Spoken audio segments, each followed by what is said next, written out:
خبر یہ ہے کہ ایران کے وزیر خارجہ عباس عراقچی کا اہم بیان سامنے آیا ہے، جس میں انہوں نے خطے کی صورتحال پر کھل کر اظہار خیال کیا۔ ایرانی وزیر خارجہ کا ایکس پر پوسٹ میں کہنا تھا کہ ایران سعودی عرب کا احترام کرتا ہے اور اسے ایک برادر ملک سمجھتا ہے۔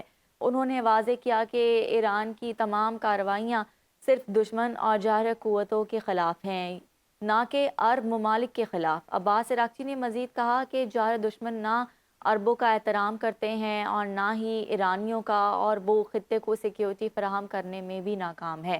ایرانی وزیر خارجہ نے اپنے بیان میں دعویٰ کیا کہ ایران نے دشمن کی فضائی کمان کو شدید نقصان پہنچایا ہے، اور کہا کہ دیکھیں ہم نے ان کی فضائی کمان کے ساتھ کیا کیا۔ انہوں نے امریکی افواج کی موجودگی پر بھی تنقید کرتے ہوئے کہا کہ اب وقت آ گیا ہے کہ امریکی فورسز خطے سے نکل جائیں۔ پاسداران انقلاب کے قدس فورس کے کمانڈر بریگیڈیئر جنرل اسماعیل قانی نے کہا ہے کہ اسرائیل نئے ریجنل آرڈر کے لیے تیار ہے، جبکہ انہوں نے مزید کہا کہ اپنے بیان میں جنرل اسماعیل نے مزید کہا کہ نیتن یاہو خواب دیکھ رہا تھا کہ خطے میں سیکیورٹی کو وسعت دی جائے گی، مگر لبنان کے حزب اللہ نے شمال اور یمن کے انصار اللہ نے جنوب سے آگ برسا کر یہودی آبادکاروں کو نشانہ بنایا۔ شہید کمانڈو کی امنگیں پوری ہو گئیں اور محاذ اب ایک بن چکا ہے، اس لیے اسرائیلی دشمن کو اب اس نئے علاقے نظام کے لیے تیار ہو جانا چاہیے۔ وائٹ ہاؤس کی ترجمان کیرولین لیوٹ نے دعویٰ کیا ہے کہ نجی بات چیت میں ایران نے امریکہ کی کچھ تجاویز پر اتفاق کر لیا ہے۔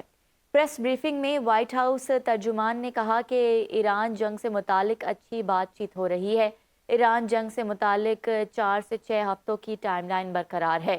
انہوں نے کہا کہ ہمیں ذاتی طور پر کچھ بتانے اور عوامی لحاظ سے کچھ کہنے میں فرق ہوتا ہے۔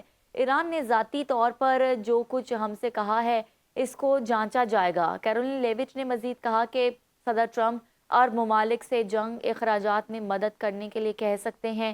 دورہ چین میں صدر ٹرمپ کے ساتھ کابینہ حکام بھی جا سکے گی، جبکہ امریکہ ایران کی جانب سے آبنہ ہرمز کا ٹول ٹیکس لینے کی حمایت نہیں کرتا۔ توقع ہے کہ آئندہ کچھ روز میں آبنہ ہرمز سے 20 ٹینکرز گزریں۔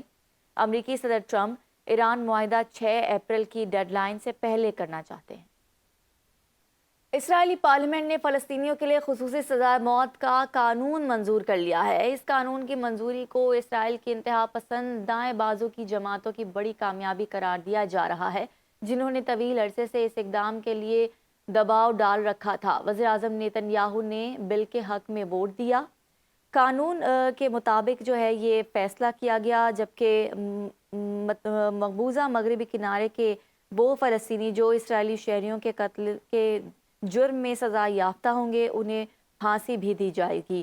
اس کے ساتھ ساتھ یہ قانون اسرائیلی عدالتوں کو یہ اختیار بھی دیتا ہے کہ وہ اسرائیلی شہریوں کے لیے بھی سزائے موت یا عمر قید میں سے کسی ایک سزا کا فیصلہ کر سکیں، تاکہ یہ قانون ماضی پر لاگو نہیں ہوگا جبکہ صرف آئندہ کیسز پر نافذ ہوگا۔ اس قانون پر اسرائیلی اور فلسطینی انسانی حقوق کی تنظیموں نے شدید تنقید کی ہے، جن کا کہنا ہے کہ یہ اقدام نسل پرستانہ اور سخت گیر ہے اور اس سے حملوں کی روک تھام ممکن نہیں ہوگی۔